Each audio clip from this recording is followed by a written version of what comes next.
Hello everybody and welcome to day 215 of Rhys's stories, and today I'm going to be reading you Mrs Armitage and the Big Wave by Quentin Blake.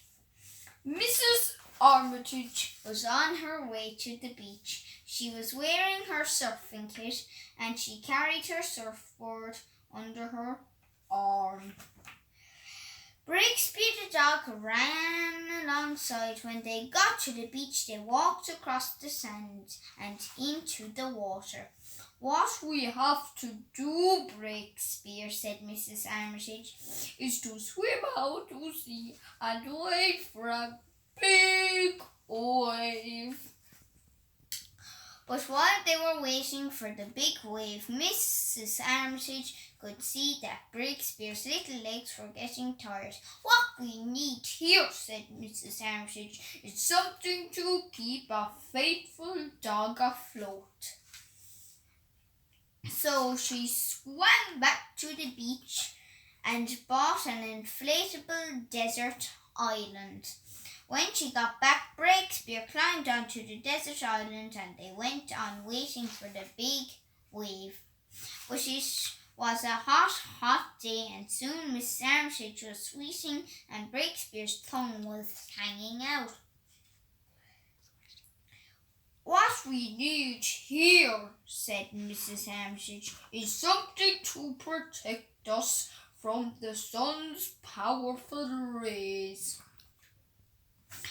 So she swam off and came back with a cap with a yellow plastic brim for herself and an umbrella with pink spots for Breakspear, and they went on waiting for the big wave.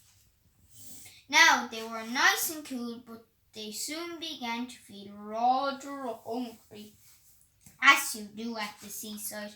"What we need here," said Mrs Armitage, "is a selection of light snacks to keep us going." So she swam off and got a plastic duck and an empty box and tied them together with string and filled the box with tasty items.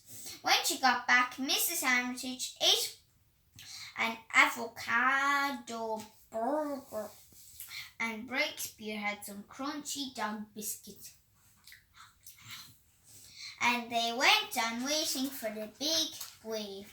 After a while, a breeze sprang up and blew briskly along the shore. "This is delightful," said Mrs Armitage, "but what we need here is something to show us wind, force and direction." And she swam off and came back with a wine stocking and a line of bunting, and she fixed them so that they blew in the breeze. And Mrs Armitage and Breakspear went on waiting for the big wave. A windsurfer passed them at high speed. "Hi there, gorgeous," he shouted. "What we need here," said Mrs Armitage, "is something we can hail fellow sportsmen with." And she swam off and came back with a red megaphone. She brought a motor horn as well, because it's always a good thing to have a motor horn. Then she gave a few shouts and hoots, and they went on waiting for the big wave. By now, all kinds of fish were popping their heads out of the water to find out what the fuss was about. "I hope there aren't any sharks," said Mrs Armitage, and she swam off and came back with a sturdy boat hook. "Now we can give a fright to any sharks that want to trouble us," said Mrs Armitage, and they went on waiting for the big wave. And then the big wave came. At the same moment they noticed a little girl called Miranda, who had swum out too far and was in difficulties. Pa-hee-ha-her, went Mrs Armitage on the motor horn. She hooked up Mirinda with the boat hook and on they went. They did a California slither, a bally swerve, a waikiki flip, and arrived on the beach just in front of Mirinda's parents. They all went to the beach cafe to celebrate. There's still time, Breakspear, for us to have another go, said Mrs Armitage. But what we really need is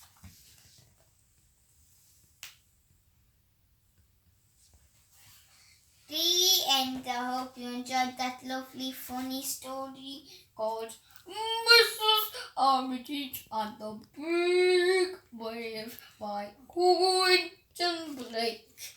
So, enjoy the rest of your weekend. And yes, I will see you tomorrow, or I might see you in a while for a book review. So, bye!